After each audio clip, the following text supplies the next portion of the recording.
Hello दोस्तों, कैसे हो आप सभी। ये मेरा ब्लॉग नंबर 3 है। वेलकम है आप सभी का। तो सबसे पहले सुबह सुबह उठ के मैंने इस बार अपनी बायोलॉजी रिवाइज़ की। बायोलॉजी में मैंने चैप्टर उठाया था न्यूट्रिशन। तो न्यूट्रिशन क्या होता है उसको अच्छी तरीके से रिवाइज़ किया था। इसमें लगभग मैंने 4 लेक्चर्स थे, वो मैं ऑलरेडी मेरे को आते थे, मैंने नोट्स पहले से बना रखे थे। बस उसको रिवाइज़ किया था, क्योंकि मैं किसी भाई ने कमेंट किया था कि भाई आप मॉक टेस्ट भी लगाया करो। तो मैंने उनकी बात को माना और ख़ुद पे भी अप्लाई किया। जो चैप्टर मेरे हो चुके हैं उनको रिवाइज़ करूँगा, उसके मॉक टेस्ट लगाऊँगा। तो आज मैं आपको दिखाऊँगा कि मैंने मॉक में कितने नंबर आए थे। बायोलॉजी रिवाइज़ करने के बाद मैंने डायरेक्ट मॉक दिया था और साइंस मैग्नेट का मॉक दिया था। यहाँ से मैंने पढ़ी थी, वहाँ से नहीं, दूसरे प्लेटफ़ॉर्म से मॉक दिया ताकि कुछ नए क्वेश्चंस मुझे देखने को मिले। तो इन्होंने न्यूट्रिशन में भाई साहब विटामिन्स के क्वेश्चंस भी दे रखे थे लगभग। तो मैंने 12 ही क्वेश्चन अटैम्प्ट करे थे, 8 क्वेश्चन विटामिन्स के, तो वो मैंने नहीं किए क्योंकि मैंने वो रिवाइज़ नहीं किया था। हालाँकि आता था, लेकिन मैं चाहता नहीं था कि मेरी एक्यूरेसी बर्बाद हो, इसीलिए मैंने नहीं किया। और उस खुशी की बात तो देखिए या फिर दुखी की बात देख सकती है कि भाई 12 क्वेश्चन में से भी मेरे केवल 8 ही क्वेश्चन सही हो पाए। तो बड़ा दुःख की बात है ये मेरे लिए कि 4 क्वेश्चन मेरे गलत हो गए। उसमें से एक विटामिन का भी था क्वेश्चन जो मैंने गलती से अटेम्प्ट कर लिया था। बाकी आज का जो मॉक स्कोर है, पहला मेरा मॉक था या फिर चैप्टर वाइज़ टेस्ट आप मान सकते हो। और जो वो टेस्ट था उसमें मेरे कितने मार्क्स आए वो मैं आपको अभी दिखाता हूँ। देखिए, ये कुछ क्वेश्चंस हैं जो मैंने किए थे और अपनी इस मैंने देखो 20 मिनट का टाइम मिलता है। एक सिंपल सा 20 नंबर का मॉक अगर आप दोगे तो 20 मिनट का टाइम देता है। तो मेरे नंबर आए थे, देखो कितने, 7 नंबर या 8 नंबर आए थे 20 में से, क्योंकि 12 नंबर का तो मैंने गलत ही कर दिया था। ये 4 क्वेश्चन टेस्ट में इतने अच्छे नंबर नहीं आए थे, तो मैं थोड़ा सा डीमोटिवेट हो गया था। इसीलिए मैं टेस्ट अभी नहीं देता हूँ। तो फिर मैं सो गया आराम से, भाई मेरे को ज़्यादा पढ़ने का मन नहीं था। सोने के बाद मैं लेट उठा था, हालांकि मैं सुबह 6 बजे उठ जाता हूँ, लेकिन मैं फिर भी बहुत ज़्यादा लेट उठा था। लगभग 8:30 बजे उठा था। और 8:30 बजे उठने के बाद मैं फटाफट से अपना जिम चला गया, क्योंकि जिम जाना बहुत ज़रूरी है। एक्सरसाइज करना बहुत ज़्यादा ज़रूरी है, आपको भी एक्सरसाइज करनी चाहिए। फिर आज का मैंने कुछ टारगेट तो बनाया नहीं। लौट कर जिम कर कर जब आया तो मैं बहुत लेट हो गया था, क्योंकि मुझे ट्यूशन भी पढ़ाने जाना होता है और अभी बच्चों की छुट्टी चल रही है, तो इसीलिए मैं सुबह सुबह ही ट्यूशन पढ़ा देता हूँ उनको। तो लौट के आने के बाद मेरे पास 10-20 मिनट थे। 10-20 मिनट में मैंने फटाफट से अपना करंट अफेयर पढ़ा था। और करंट अफेयर की केवल मैं 20 मिनट की वीडियो देख पाया था, क्योंकि मुझे जाना पड़ गया था।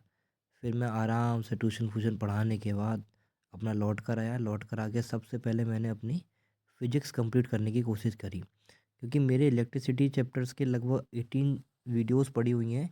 तो मैंने आज सोचा कि संडे है भाई, आज ख़त्म ही करना है। तो मैंने फटाफट से लगा कर 2-3 लेक्चर देख डाले और कुछ के नोट्स बना लिए। कुछ के नोट्स मैं बाद में बनाऊँगा, इसीलिए मैंने छोड़ दिया था। तो फिज़िक्स में आज मैंने जो पढ़ा था वो था पावर, यानी कि आई या फिर heating effect of electric current के हीटिंग इफ़ेक्ट, उसके बारे में अच्छी तरीके से पढ़ा था।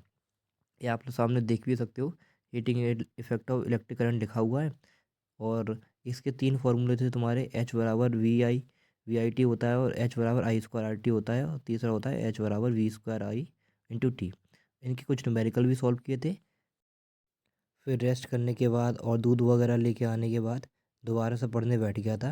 अच्छा, पढ़ते ही दोबारा से फटाफट कॉल आ जाती है मेरे पास, तो थोड़ा बहुत डिस्टर्बेंस हो जाता है, लेकिन कोई बात नहीं, मैं अपने लक्ष्य से नहीं भटकूंगा। फिर मैंने क्या किया, अपने रीजनिंग का करने का स्टार्ट किया। रीजनिंग में ज़्यादा नहीं करता, मैं बस एक लेक्चर देख लेता हूँ और एक लेक्चर देख के प्रॉपर उसके नोट्स वगैरह बना लेता हूँ। तो आज भी मैं वही कोडिंग डिकोडिंग का जो अल्फ़ाबेटिकल सीरीज़ वाला जो लेक्चर था उसको मैंने अच्छी तरीके से कंटिन्यू किया था।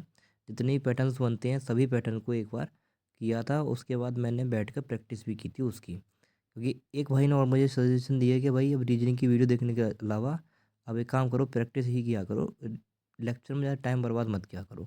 चलो नेक्स्ट टाइम पे उस पे भी मैं ध्यान दूंगा। मैं उनको यही बताना चाहता हूँ कि भाई मैं केवल रीजनिंग की वीडियो इसलिए देख लेता हूँ कि प्रैक्टिस उसी से हो जाती है। ज़्यादा दिमाग लगाने की ज़रूरत ही नहीं है, उसमें सॉल्व करने की ज़रूरत ही नहीं है। लेकिन अलग से प्रैक्टिस करना बहुत ज़्यादा ज़रूरी है। मैं आपको भी यही सलाह दूंगा कि सबसे main important chapter alphabetical series ही है। यहाँ पर हम लोग पैटर्न में फंस जाते हैं। तो इतनी प्रैक्टिस इसकी कर डालनी है कि जितने भी पैटर्न्स होंगे ना दिमाग में याद हो जाए, वो फीड हो जाए कि क्रॉस पैटर्न लगना है या फिर पेयर का अपोजिट करके लगाना है, क्या लगाना है, दिमाग में फीड कर लेना है। तो ये एक चैप्टर है ऐसा जो जिसमें मेरे को दिक्कत ज़्यादा आती है। फिर उसके बाद फटाफट से ये सब करने के बाद मैंने वही अपने सबसे पहले आज मैंने बेसिक्स पे काम किया था मैथ की।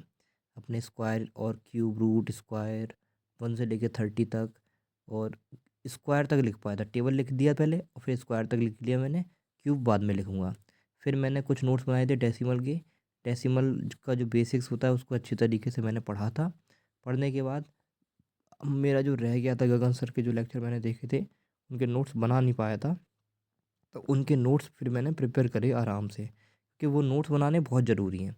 अब नोट्स में क्या था कि वही जो मैं अभी पढ़ रहा हूँ, नंबर सिस्टम वही सब चीज़। टर्मिनेटिंग डेसिमल क्या है, नॉन टर्मिनेटिंग डेसिमल क्या है, रिकरिंग डेसिमल क्या होता है, होल नंबर क्या होता है, नेचुरल नंबर क्या होते हैं, है ना। तो इनको अच्छी तरीके से मैंने पढ़ा था। रियल नंबर क्या होते हैं, किस तरीके से इसको सॉल्व करते हैं, क्या इसका बेसिक्स रहता है, कंपोजिट नंबर क्या होते हैं, है ना, प्राइम नंबर क्या होते हैं, 1 से लेके 30 तक बीच में प्राइम नंबर क्या होते हैं। तो नंबर सिस्टम के जितनी भी थ्योरी पार्ट था उसको मैंने अच्छी तरीके से कवर कर दिया। अब मेरे को क्या करना है, सिर्फ प्रैक्टिस करना है। नेक्स्ट वीडियो में आप देखोगे भी कि मैं केवल मैथ के नंबर सिस्टम की केवल प्रैक्टिस करूँगा। अब नोट्स बनाने में टाइम वेस्ट नहीं करूँगा, क्योंकि जितना बेसिक्स था वो तो मैंने कर ही लिया। और आगे आप लोगों को सजेशन देनी है, आप मुझे दे सकते हो। तो आज के ब्लॉग में मैं इतना ही रखता हूँ। मिलते हैं नेक्स्ट ब्लॉग में, तब तक के लिए बाय, थैंक यू।